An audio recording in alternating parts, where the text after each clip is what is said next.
Well, the Trump campaign hitting back against that article in The Atlantic accusing the president of disrespecting the military. The president seeking to set that record straight with this new ad. The dignity, daring, and devotion of the American military is unrivaled anywhere in history and any place in the world. As our brave warriors have shown us from the nation's earliest days, in America, we are the captains of our own fate. No obstacle, no challenge, and no threat is a match for the sheer determination of the American people. From generation to generation, heroes like these have poured out their blood and sweat and heart and tears for our country. Because of them, America is strong and safe and mighty and free. For as long as our flag flies in the sky above, the names of these fallen warriors will be woven into its threads. For as long as we have citizens willing to follow their example, to carry on their burden, to continue their legacy, then America's cause will never fail, and American freedom will never, ever die. All right, joining us now with reaction is Dean Wegner, founder and CEO of Authentically American and retired U.S. Army helicopter pilot and ranger. Good to see you, Dean. Thanks so much for coming on. I want to speak to your service, and thank you for your service, by the way. I want to speak to that, Sean. Absolutely. I want to speak to that for a second. I don't know how much you read about that article in The Atlantic, but the gist of it is this. It accuses the president, President Trump, of calling those men and women who died in service for us suckers and losers. Do you believe any of that?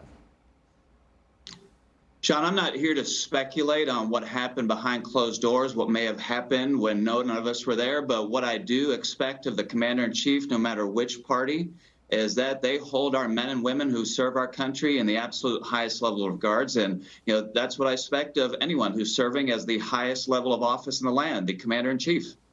So, okay, I'll backtrack then, and I'll ask you this. What was your reaction when you saw that article? Did you have one? It's absolute disappointment. And again, I can't speculate what happened behind closed doors, Sean, but the thought of that even happening, regardless who's in president, is just disappointing because, I expect our commander-in-chief, to hold our veterans, our men and women who serve our country in the highest level of regard.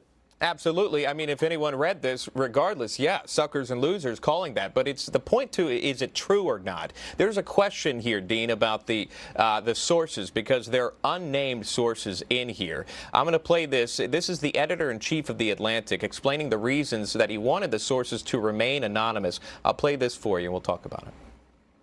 We've both experienced why people don't want to go. They don't want to be inundated with angry tweets and all the rest. And we push hard, and that's why you have to sort of do this reporting with even more belt and suspenders approach. So again, what this points to is that when this article was written, there are unnamed sources in it. That's confirmed. There are 4 unnamed sources, and that's how the story got produced. And I know that you said a couple of times that you did not want to speculate, but I just want to go ahead. Yep. I was going to say, here's my belief, Sean. My education was at West Point, and it's about duty, honor, country. Character and integrity is so incredibly important.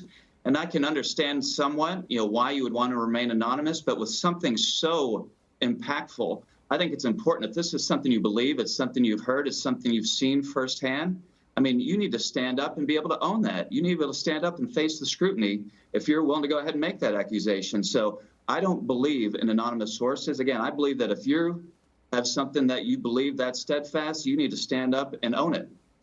Dean, a lot of people agree with you on that. In fact, many are calling saying, hey, White House Chief of Staff John Kelly was cited in there, not to speak, but his name was dropped a few times as the anonymous sources being linked to him.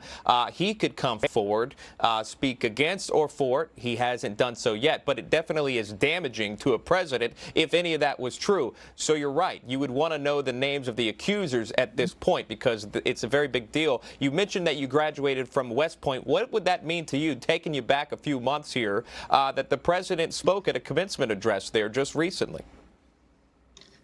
It's I mean, thinking back to my graduation, Sean, in 1993, I mean, it was markedly different. When we were all there gathered in Mikey Stadium, there were 40,000 people there. But I love that the president was there in the midst of a global pandemic to recognize and honor the men and women at West Point who have worked so hard for 4 years to earn that degree. I thought it was a phenomenal ceremony. It was just an absolute amazing event, especially given the circumstances. Yeah, and you've seen the president, again, of note there, being with our men and women who served our country there time and time again. And it is told that maybe more of these quote-unquote hit pieces may be coming out. Of course, again, as you pointed to, the sources need to come forward at some point. Someone needs to validate that story. Dean, I appreciate you coming on and sharing your thoughts. I just want to know today, where do you stand today? Are you satisfied with what you're seeing in the country? Do you feel there changes need to happen? What are your thoughts? Well, Sean, here's my belief. I am so disappointed just in our country as a whole. It's so divisive right now. And, my company, our brand, Authentically American, we're a brand that celebrates patriotism. We're a brand that believes the American worker. We're also a brand that honors our American heroes. And you know what? We want to bring those two sides together. And I'm just so disappointed in the divisiveness and the violence and the lack of dignity and respect that our country's exhibiting right now. Well, we're lucky to have voices like you out there, and there are many others at this time as well. So we appreciate your time coming on. I know a lot of the viewers do feel the same way. Happy Labor Day to you, by the way, and thanks John, for spending happy Labor with us. Day as well. All right, buddy. Take care. Thank you.